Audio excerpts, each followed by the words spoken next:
Emergency medical services. What does it really mean? Well, over the next few minutes, here in Timmins, we're going to show you what the men and women in this particular service actually do on a daily basis. First thing in the morning, we do our vehicle check. We want to make sure that we've got enough fuel and everything. From my point of view, I'm doing the front of the vehicle, which is the engine, the cab. I'm checking, make sure the battery wires are all tight, make sure the belts aren't stripped, make sure the oil's at a good level, our windshield washer fluid's topped off. And then I'll go to the front, inside the vehicle in the cab. I'll make sure we have enough fuel for the day, for the morning. And I'll make sure our amperage gauges aren't showing any overcharge or anything like that. And I'll check the lights, the siren, and everything else. Checking all the equipment in the back. Counting everything, make sure it's here for any calls we have to do. We have our oxygen equipment we have to test and check our cylinder, make sure there's enough air, oxygen in there, make sure all of our bandages, blankets, linen, extra stretchers, make sure everything's available to us. We're not going to run out if we go to a major call or anything. Make sure everything's here and working and in place. And then once we're done that, we check our kit that we take into each home and all of our other splinting equipment. Once all that's done, we just wait for the phone to ring. How long have you been working ambulance? Well, let's see, 7 years. What made you decide to get into it? Actually, it was a career day at school, and they had the air ambulance paramedics from Sulik out at the school. Looked kind of fun. Thought I'd do some co-op. How about yourself, Marty? I got in it because I like to meet new people. I like the variety of work, and like you, Mark, I love a challenge. So, hate to say it that, yeah, you want people to always remain healthy, but there's always going to be accidents out there and people getting hurt. And it's unfortunate, but if it's going to happen, I want the call. Things do happen, and it's unfortunate, but somebody's got to go and do something about it, right? So, why not us? We went to school for it, and that's what we like to do. Yeah. Exactly. I think it takes a special kind of person to do this job, too. Yeah. Can't be any Joe off the street. You have to be able to control your emotions in emergency situations and everything, and have a good grasp of self-knowledge. That's true, but what I hate about it is you'll get people that will say to you, oh, I could never do the work that you do. You know, as if I'm so unusual. I'm not. Yes, you got to keep your emotions under control. It's high stress, but I don't think it's something that you have to have a really special calling for. You just have to have, I guess, a certain amount of discipline and do things a different way, but... And that's just something that you have to learn to deal with and bring into your work, and being able to handle the situations and kind of direct people in the right direction. It's not for everybody, that's for sure. 37 is 10-8. PGH patient pickup. First call of the day, we're going to pick up a patient at Porcupine Continuing Care and going to TDH Fracture Clinic. Let's do a routine transfer. Okay.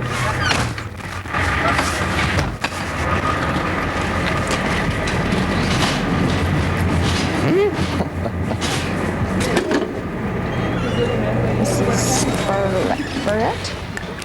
And she's in 24? 24. Okay, I'm just going to go ask her if it's all right. Oh, there is? Pick that up now? Or Yeah. She's taking all of that? Going over there for, oh, she's going to Rivera see Dr. first. Harding and Dr. Rivera. Okay. So Dr. Rivera is only 10:30 in Emerge. The daughter's to meet her there. Okay. And she's to take, this chart is to stay with Sue in the fracture clinic, but I phoned ahead of time. Okay. All right. Porcupine is across from Whitney School. That's an unknown type of seizure, 504. Unknown type of seizure. 828. Do you want us to respond? Going for a seizure call. Unknown. Unknown, so they don't know any other information.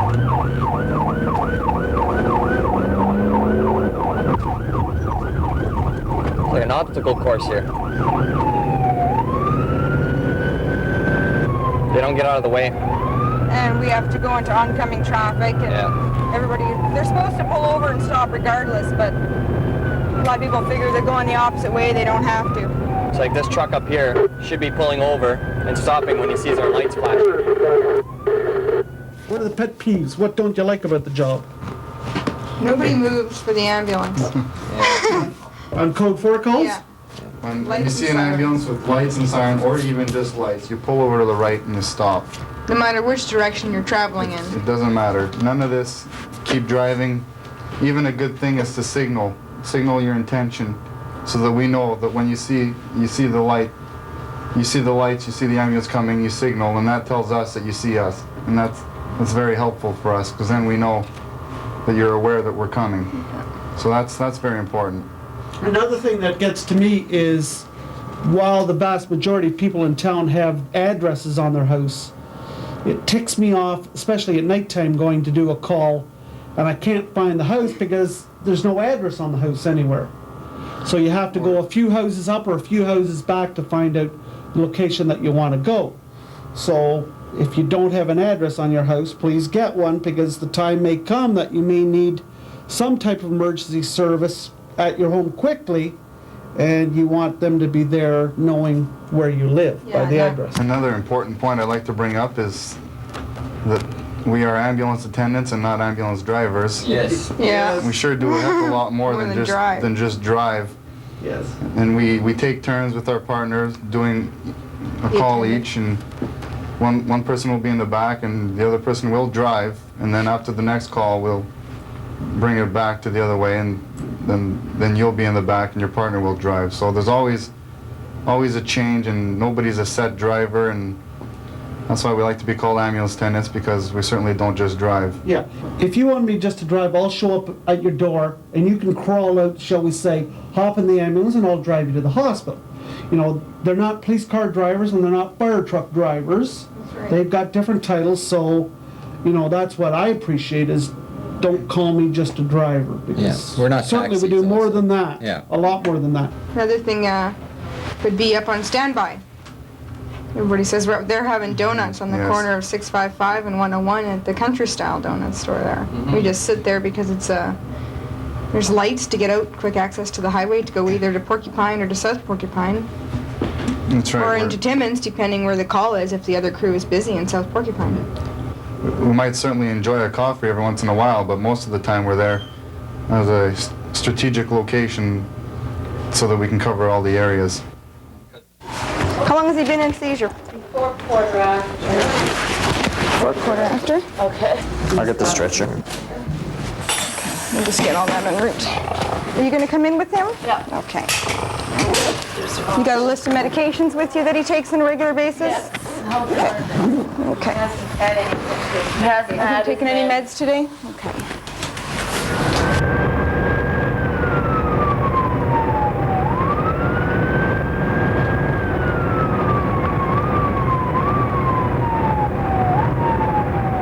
This is Raymond. He's 29 years old, known epileptic.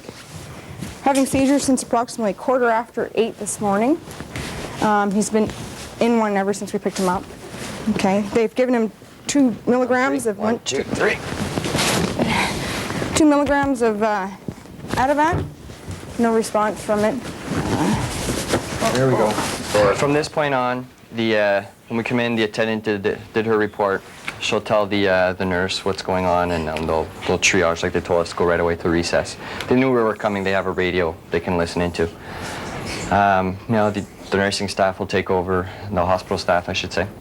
And from there, the attendant might give them a hand if they request it. They'll stick around, and then while she's doing that, I'll prep for the next call, or I'll replace any equipment we used or anything like that. And afterwards, she's going to have to write up her report, and we're ready for the next call. For every call that we do, we have to fill out paperwork for billing. Any patient care we've given, any history is as well for the physicians in emergency to read, to see what we've done. Give them a little bit of history of what happened today. Sometimes they're unable to get that themselves due to family members coming in on their own and not being here right when we present a patient. It's mainly, we cover everything we've done on here. It's all legal documents. In case anything ever goes to court, this is the piece of paper that we refer to as to what we did when it happened. And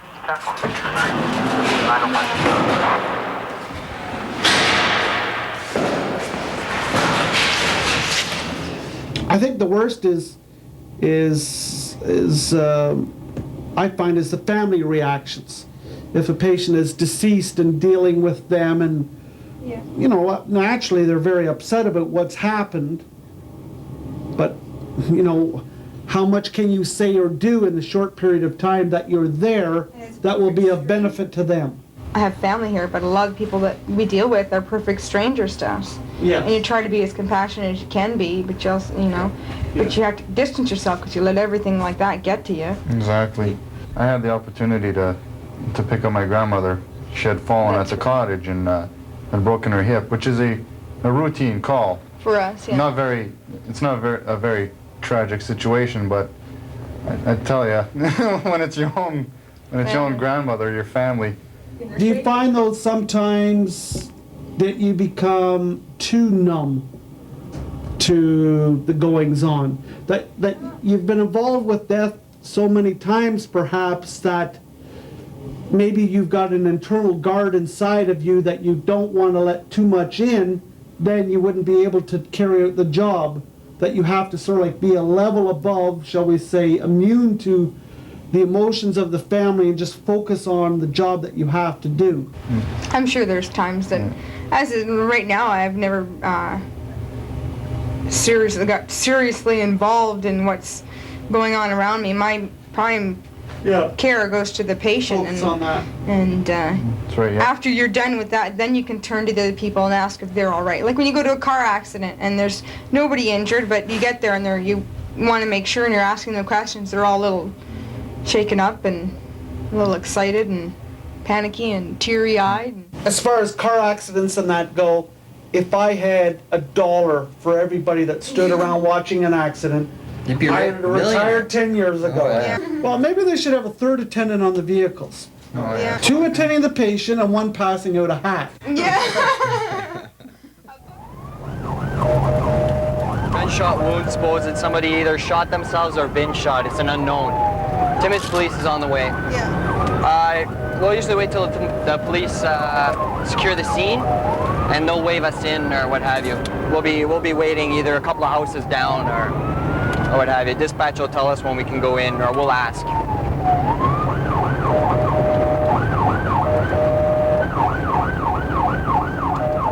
He's cold. Can we have you remove the gun? Please? I just don't want to touch anything. And Yeah. Yes, say. Oh, yeah.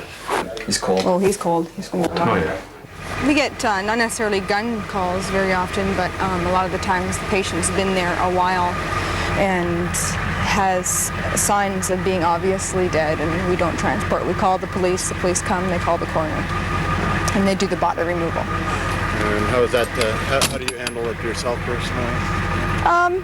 You pretty much distance yourself from your patients. You don't. Fortunately, unfortunately, I have family here, grandparents and whatnot, so you always think, what if it's them, but you don't really focus on stuff like that. You just move on to your next call. You're very distant. These people are strangers, so it's a little easier to disassociate yourself with them. Works out well, unfortunately, but other pet peeves. Eating at odd hours. You never have a set lunch hour. I mean, we can get a call at 10 o'clock, 8 o'clock, and not be back till the end of our shift, or you never get to eat at regular hours, and it just have a lot of problems digesting food and everything else, because you're always eating on the go, you're eating small snacks, and it's just not a healthy thing. One thing I find also is the job's so unreliable. Like, I think the first rule of ambulances, if you order a pizza and it'll be here in 15 minutes, you will be out the door in 10 minutes on a call. Yeah. And by the time you come back, it tastes like a Frisbee. Yeah. Well, there's no security with this work that you're guaranteed to be off at 7 o'clock at night or 4 o'clock in the afternoon. If a call comes in at 5 minutes before the end of the shift, you may end up having to do it and not get back for a couple of hours. Yeah. So one thing I find in this job is that you hear thank you rarely. Yeah. So we don't end up seeing our patients afterwards. Yeah, we're not in the work to be Yeah. thanked, but every once in a while it's nice. Oh, yeah. It's a thankless job, and if you get one, it's nice. No, it is. It is.